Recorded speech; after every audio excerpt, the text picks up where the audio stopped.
Prague, May 27, 1942. 10:30 in the morning. A dark green Mercedes convertible slows down to take a hairpin bend on its daily route into the city, top down. No escort, because the man riding in the back seat has never once believed anyone in Czechoslovakia would dare touch him. He has good reason to think so.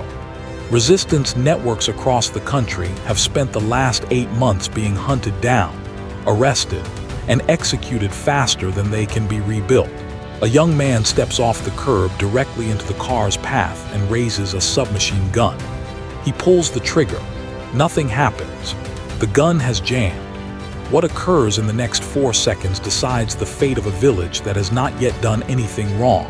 7 men who have not yet run out of ammunition, and one of the most feared officials in the entire Nazi regime. This is the story of Operation Anthropoid, and it does not end with the ambush. It ends in a flooded church crypt, and in a town so completely erased from the map that the Nazis believed they had removed it from history itself. To understand why 2 men were waiting on that street corner, you first have to understand who was riding in that car. Reinhard Heydrich held the title of Deputy Reich Protector of Bohemia and Moravia, but that title barely covers what he actually was. He ran the Reich Main Security Office, the umbrella organization that controlled the Gestapo and the SD. He had chaired the Wannsee Conference 4 months earlier, the meeting where senior Nazi officials coordinated the machinery of the Holocaust across occupied Europe. Hitler himself reportedly called him the man with the iron heart, and colleagues both feared and envied his cold efficiency. In Prague, people called him the Butcher, and sometimes the Hangman, and nobody meant it as an exaggeration. Within weeks of taking control of the Protectorate in late 1941, he had turned the country into one of the most tightly controlled pieces of occupied Europe, and London worried the Czechoslovak resistance movement itself might quietly die out from fear. That fear is exactly why the Czechoslovak government in exile, operating out of London, approved a mission that most of its own military advisors thought was close to suicidal. Heydrich had taken over the Protectorate in September 1941 with a declared goal of crushing Czech resistance within weeks, and he very nearly delivered on that promise. He immediately declared martial law, set up summary courts that could sentence a person to death the same day they were arrested, and executed hundreds of Czechs in the first months alone, often for offenses as vague as listening to foreign radio broadcasts. Resistance networks that had taken years to build collapsed within months under the pressure. President Edvard Beneš wanted a strike dramatic enough to prove the resistance still existed, and to force the Allies to take Czechoslovakia seriously at the negotiating table. Not everyone agreed with him. Resistance leaders still operating inside occupied Prague sent word back to London begging Beneš to call the mission off, convinced that killing a man of Heydrich's rank would bring down retaliation far beyond anything the underground movement could survive. Beneš weighed those warnings against his belief that Czechoslovakia needed a dramatic act of defiance to secure its place among the Allied powers after the war, and he chose to let the mission proceed. The men who would carry it out were never given a vote in that argument. Britain's Special Operations Executive helped design and train for the mission. 2 soldiers were selected, Jozef Gabčík, a Slovak, and Jan Kubiš, a Czech, both serving in the Czechoslovak army in exile. Neither had ever met Heydrich in person. Both understood they were probably being sent on a one-way trip. Both men had already survived one war before this one properly started. After the German occupation of Czechoslovakia in 1939, both had fled east into Poland, and from there made their way to France, where they joined the French Foreign Legion and fought against the German invasion in 1940. When France fell, they escaped through Dunkirk to England and joined the growing ranks of Czechoslovak soldiers in exile there. Close to 2,000 of them by late 1941. Out of that pool, Czechoslovak intelligence chief František Moravec selected roughly 24 men for SOE training at commando schools in Scotland, learning marksmanship, explosives handling, and sabotage at a facility near Araseg before moving on to parachute training. Gabčík and Kubiš were not even the operation's original pairing. A third soldier, Cyril Svoboda, had trained alongside Gabčík before a head injury during a practice jump forced his replacement. Kubiš stepped into the mission instead, telling an English family that had briefly hosted him only that he had been picked for something he could not describe, and that he hoped he would make it back. On the night of December 28, 1941, a British bomber dropped them into the Protectorate along with several other resistance teams. Navigation errors scattered the drop badly, and Gabčík and Kubiš landed nowhere near their intended zone, miles off course near a village called Návězdí. They had to make their way toward Prague on foot and by train, with false papers, no support network yet established, and a mission they could not begin to attempt without help from people willing to risk their own lives for two strangers. That help came from an ordinary Prague family. The Moravics took the operatives in, fed them, hid them, and connected them to a wider web of resistance contacts who helped with reconnaissance, safe houses, and the slow, patient work of learning Heydrich's routine. For months, Gabčík and Kubiš lived quietly inside occupied Prague, moving between hiding places, watching, waiting, while resistance leaders back in the city grew increasingly terrified of what would happen if the mission actually succeeded. Some begged Benes to call it off, certain the reprisals would be catastrophic. Benes refused. The operation stayed active. Heydrich made the job possible through his own arrogance.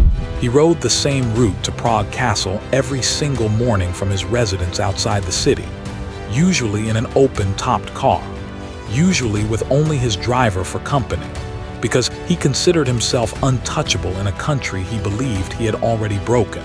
Gabčík and Kubiš initially considered a very different plan, attacking Heydrich's private train instead of his car, before realizing the logistics of getting close enough to a moving train with adequate security made the idea impossible. They also scouted the road near Heydrich's residence, hoping for an isolated stretch where an ambush would draw less immediate response, but eventually settled on a tight, blind curve near Prague's Bulovka Hospital, a spot where the car would be forced to slow almost to walking speed. On the morning of May 27, they took their positions. Gabčík stepped into the road as the Mercedes rounded the bend and aimed his weapon directly at Heydrich from a few feet away. The gun jammed. In any ordinary outcome, that single mechanical failure should have ended the operation, and probably both of their lives on the spot. Instead, Heydrich made the mistake that killed him. Rather than ordering his driver to accelerate away from the threat, he stood up in the back of the moving car, drew his own pistol, and screamed at the driver to stop, determined to deal with the attacker himself. That hesitation gave Kubiš the opening. As the driver braked, Kubiš stepped forward, unnoticed in the chaos, and threw a modified anti-tank grenade at the car. It missed the interior and struck the rear wheel instead. But the explosion tore through the vehicle's fender and drove a spray of shrapnel and debris, including fibers from the car's own upholstery, deep into Heydrich's body. For a moment, everyone involved believed the attack had failed. Heydrich climbed out of the wreckage on his own, drew his weapon, and tried to chase Kubiš down the street before his legs gave out. Panic broke out immediately along the street. Heydrich's own driver, a man named Johannes Klein, chased after Kubiš on foot and exchanged pistol fire with him before taking a wound of his own that ended the pursuit. Ordinary Czech bystanders scattered in every direction, uncertain what they had just witnessed or who exactly had been attacking whom. In the confusion, both assassins slipped away separately into the city, trusting the chaos of the moment more than any prepared escape route. Gabčík escaped on foot. Kubiš got away on a bicycle. Heydrich was carried to a nearby hospital, bleeding but conscious, and doctors removed his ruptured spleen in emergency surgery. For several days, it looked like he might actually survive. Himmler personally dispatched his own physician, a surgeon named Karl Gebhardt, to oversee the case in Prague, brushing aside the local doctors who had performed the initial surgery. When Heydrich developed a fever, one of Hitler's own physicians suggested treating him with sulfonamide, an early antibiotic already known to help against exactly this kind of wound infection. Gebhardt refused, confident Heydrich would recover without it. The debris driven into his body during the blast had introduced sepsis that his body could not fight off alone. On June 4, 1942, 8 days after the attack, Reinhard Heydrich died in his hospital bed, becoming the highest-ranking Nazi official ever killed in a targeted assassination during the entire war. Gebhardt spent much of the rest of the war trying to prove his decision had been the right one. To defend himself against accusations that his refusal to use sulfonamide had killed Heydrich, he ran a series of experiments at Ravensbrück, the same camp where Lidice's women would later be sent, deliberately infecting female prisoners with gas gangrene and shattering their limbs to test whether the drug would have made any difference. Several of the women died in the process. He was hanged for war crimes in 1948. Berlin's response was immediate and disproportionate even by the standards the Protectorate had already grown used to. Hitler personally ordered a wave of retaliation, and martial law tightened across Bohemia and Moravia within hours. More than 13,000 people were eventually arrested and interrogated as the Gestapo tore through the country searching for any thread connecting back to the two men who had vanished into the city. Radio broadcasts warned that anyone caught helping the assassins, or even failing to report suspicion of them, would be shot along with their entire family. For weeks, the manhunt produced nothing. Gabčík and Kubiš, along with several other members of the resistance network, had gone to ground inside the crypt of the Church of Saints Cyril and Methodius on Reslava Street, sheltered by an Orthodox bishop named Gorazd and the church's own clergy, who understood exactly what discovery would cost them and hid the men anyway. By mid-June, with the investigation still producing nothing, German authorities tried a different approach. Protectorate Radio, under the control of collaborationist Minister Emanuel Moravec, announced a limited amnesty for anyone who came forward with information before June 18, promising leniency even for those who had directly helped hide the assassins. Roughly 2,000 tips flooded in over the following days. Almost none of them led anywhere. It took a single man walking through the front door of Gestapo headquarters to actually break the case open. What finally broke the operation wasn't German investigative skill. It was fear, working on one of their own. Karl Czerta, a member of a separate resistance team that had parachuted into the Protectorate months earlier, had spent weeks hiding with his mother, watching the reprisals spiral and knowing his own family could be next if any connection to him surfaced. On June 16, he walked into Gestapo headquarters in Prague and told them everything he knew. He identified Gabčík and Kubiš by name. He gave up the safe houses. He gave up the Moravec family, who had sheltered the operatives from the very first night.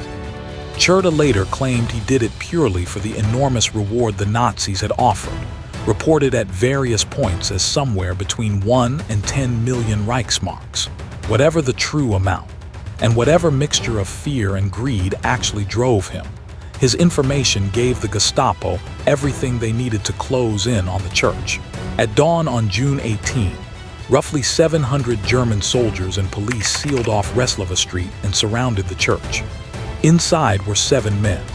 3, including Kubiš himself, held the upstairs nave and choir loft, fighting off grenades and sustained automatic fire from behind pews and stone columns for close to 2 hours.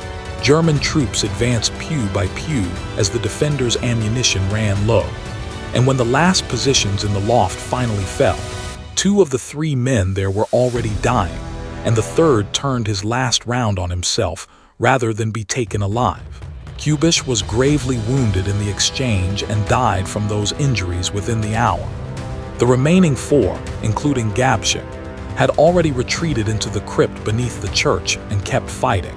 The Germans could not dig them out directly, so they tried to drown them instead. German assault teams tried storming the crypt entrance directly first and were driven back twice by gunfire from inside. Engineers eventually located a separate, older crypt entrance near the altar and blew it open with explosives, giving attackers a second angle into the chamber, while fire trucks were brought in and hoses run down through a small crypt window, slowly filling the space with water as soldiers pumped in tear gas through the same opening.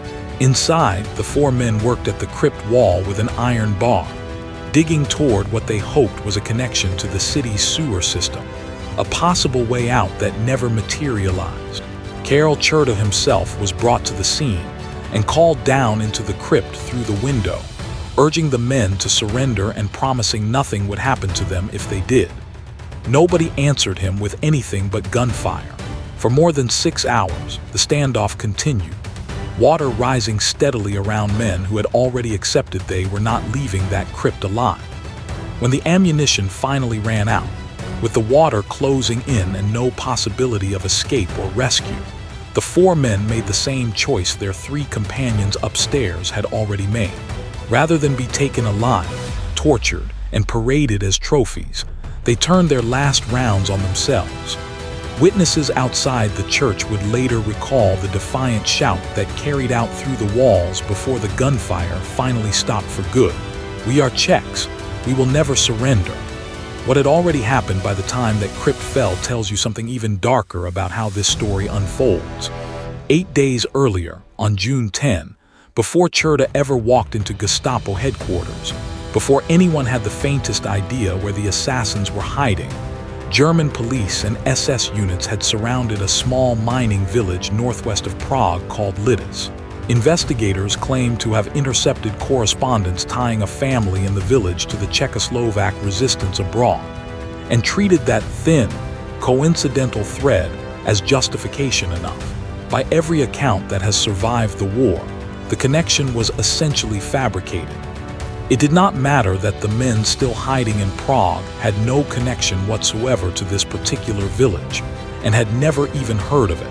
Hitler had already decided an example needed to be made somewhere, and Lidice was chosen. Every man and boy in the village aged 15 and older, more than 170 of them, was rounded up and marched to a farm on the edge of town. SS troops shot them there in groups through the afternoon, leaving the bodies where they fell. The women, more than 200 of them, were separated from their children and shipped to Ravensbrück concentration camp, where dozens would eventually die. Most of the village's children were sent to the extermination camp at Chelmno and murdered there within months. A small number, judged by SS racial officials to look sufficiently German, were handed over to be raised in German families under new names, stripped of any record of who they had actually been. When the killing was finished, German units burned every building in Lidice to the ground, dynamited what remained standing, and had bulldozers level the rubble flat. They erased the village's name from official Czech records and openly boasted that Lidice would be forgotten within a generation. A 9-year-old girl named Marie Dolzhalova was among the small number of Lidice children spared and handed to German families to be raised under new names. And she later testified at post-war Nuremberg trials about what had happened to her family and neighbors. Only 17 of the village's children would ever be found and returned after the war ended. It had the opposite effect. News of the massacre reached the outside world within days, and the reaction was immediate and lasting. President Franklin Roosevelt publicly condemned the killings, and a small mining town in Illinois voted to rename itself Lidice, in direct defiance of German claims that the name would be erased.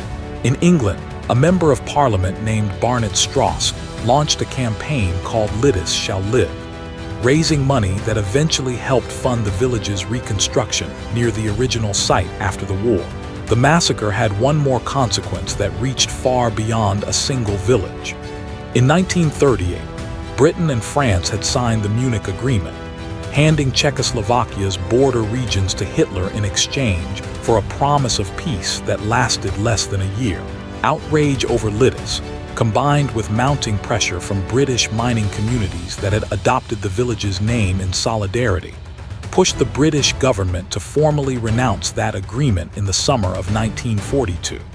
A diplomatic reversal that strengthened the Czechoslovak government in exile's claim to full post-war sovereignty. A village the Nazis destroyed specifically to be forgotten, ended up helping undo a piece of the very diplomacy that had made the occupation possible in the first place. Lidice was not the only village to pay a price connected to this operation. Weeks after the church siege, German investigators traced a resistance radio transmitter, part of a separate team unconnected to Gabčík and Kubiš that had been sending coded reports back to London, to a small settlement called Ležáky. On June 24, every adult in the village, 33 people, was executed, and the buildings were leveled the same way Lidice's had been. Unlike Lidice, there was at least some real resistance connection at Ležáky. It made no practical difference to the outcome. Both villages ceased to exist within the same terrible month, for reasons that ranged from genuinely connected to entirely imagined. Heydrich got his funeral in Berlin, a state occasion with Hitler himself in attendance. The 7 men in the church got an unmarked, hurried burial that the Gestapo tried to keep secret, though the location eventually became known, and today stands as a memorial beneath the same church where they made their final stand. Bishop Gorezd, who had sheltered them, was arrested, tortured, and executed by firing squad that September, later recognized as a martyr by the Orthodox Church. Karel Čerta survived the war as a wealthy, hated man. He was hanged for treason in 1947, and when a Czechoslovak court asked how he could betray his own comrades, he reportedly told them plainly that most people would have done the same thing for enough money. There is no clean moral arithmetic here, no version of the story where the trade balances out. One of the most dangerous men in the Nazi security apparatus was permanently removed from the war. A village of several hundred people who had done nothing at all was wiped off the earth in retaliation for a crime they had no part in. 7 men chose to die in a flooded basement rather than give the Gestapo the satisfaction of taking them alive, knowing exactly what that choice would cost the people who had helped hide them. Every part of that outcome happened because of 4 seconds on a street corner in Prague, and a gun that jammed at exactly the wrong moment for one side, and exactly the right moment for the other. Czechoslovakia rebuilt Lidice after the war, brick by brick, on a new plot of land next to the ruins of the old one, and the original site was left open as a memorial field. Visitors can still walk the ground today where a farm once stood, where 173 men and boys died in an afternoon for a connection that never actually existed. The 7 paratroopers have a memorial of their own, built into the same crypt where they made their final stand, bullet-scarred walls and all, preserved almost exactly as German soldiers left them in June 1942. Comment 1. If you think Operation Anthropoid was worth the price Czechoslovakia paid for it. Or comment 2. If you think no single assassination could ever justify what happened to Lidice afterward.